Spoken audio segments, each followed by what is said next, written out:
ముగించుకొని బాంబేకి వెళ్తున్నాను. నా పాట కూడా రెడీ అయింది.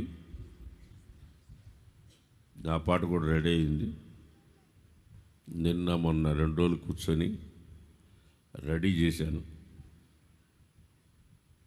ఇదొక different song. Freddie Paul song అంటే డిఫరెంట్గా ఉండాలి అంతే. కురిసింది తొలకరి వాన నా గుండెల్లోన, చిరుజల్లుల ఉపదేశమై నీ వాక్యమే వర్షమై, నీ నిత్య కృపయే వాత్సల్యమై, నీ దయయే ప్రేమ సాగరమై, కురిసింది తొలకరి వాన. చెప్పండి, నా గుండె లోన. ఇంకోసారి చెప్పండి, కురిసింది తొలకరి వాన నా గుండె లోన. హల్లెలూయా.